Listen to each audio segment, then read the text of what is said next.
ସାଙ୍ଗମାନେ ଚାଲନ୍ତୁ ଆଜି ବଡ଼ି ସୋୟାବିନ୍ ବଡ଼ି ଆଳୁ ତରକାରୀ କରିବା। ସିମ୍ପଲି କିଛି ନାହିଁ ମ ଖାଲି ବଡ଼ି ଆଳୁ ଆଉ ଅଦା ରସୁଣ ପେଷ୍ଟ ଚିକେନ୍ ମସଲା କରି ପାଉଡ଼ର ଏସବୁ ପକାଇ ଗୋଟେ ତରକାରୀ କରିବା। ତ ଚାଲନ୍ତୁ ଏଠି ବଡ଼ି ମୁଁ ପ୍ରଥମେ ଭିଜେଇ ନେଇଥିଲି ପାଣିରେ, ତାପରେ ଏଠି ଆଳୁ ଛୋଟ ଛୋଟ କାଟି ନେଇଥିଲି, ଭାଜି ନେଇଗଲି। ତାପରେ ତେଲ ଟିକେ ନେଇଗଲି, ତେଲ ଟିକେ ଗରମ ପରେ ସେଥିରେ ଟିକେ ଦେଇଦେବା ଚିନି କଲର୍ ହେବା ପାଇଁ ତରକାରୀ।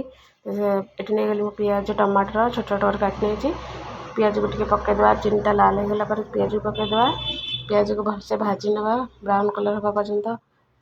ତ ଏଠି ପିଆଜ ଭାଜି ହେଇସାରିଲାଣି, ଏଥିରେ ଦେଇଦେବା ଅଦା ରସୁଣ ପେଷ୍ଟ। ଅଦା ରସୁଣ ପେଷ୍ଟ ଟିକେ ଭଲସେ କଷିଗଲା ପରେ ତେଲ ଟିକେ ଛାଡ଼ିଲା ପରେ ତାପରେ ସେଥିରେ ଦେଇଦେବା ଚିଲି ପାଉଡ଼ର, ତାପରେ ହଳଦୀ ଗୁଣ୍ଡ, ଜିରା ପାଉଡ଼ର, ଧନିଆ ପାଉଡ଼ର ଆଉ ସ୍ୱାଦ ଅନୁସାରେ ଲୁଣ ଦେଇଦେବା। ତାକୁ ଭଲସେ କଷିଦେବା ତେଲ ଛାଡ଼ିବା ପର୍ଯ୍ୟନ୍ତ ମସଲାରୁ ତେଲ ଛାଡ଼ିଗଲା ପରେ ସେଥିରେ ଦେଇଦେବା ବଡ଼ି ଆଳୁ ଭାଜିକି ରଖିଥିବା ବଡ଼ି ଆଳୁ ଦେଇଦେବା। ତ ମୁଁ ଏଠି ଟମାଟର ପକାଇ ଦେଇଛି, ବଡ଼ି ଆଳୁ ଭାଜିକି ରଖିଥିବା ସେଥିରେ ପକାଇଦେବା। ଭଲସେ ତାକୁ ଘାଣ୍ଟି ଦେବା। କିଛି ନାହିଁ ସିମ୍ପଲି ତରକାରୀ ବଢ଼ିଆ ଲାଗେ। ଆଳୁ ବଡ଼ି ସୋୟାବିନ୍ ତରକାରୀ ଗରମ ଭାତରେ ବି ଖାଇଲା ପରେ ରୁଟିରେ ଖାଇଲା ବଢ଼ିଆ ଲାଗେ।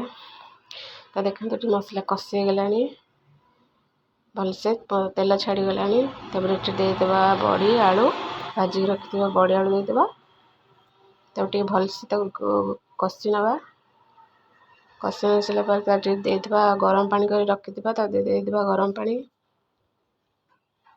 ଏଠି ମୁଁ ନେଇଗଲି ଗରମ ପାଣି ଦେଇଦେଲି।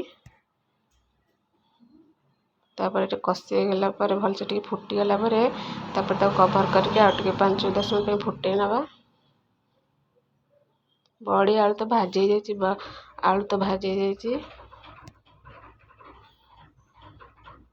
ତ ଏଥିରେ ଫୁଟିଗଲାଣି, ଘୋଡ଼ଣି ଦେଇଦେବା।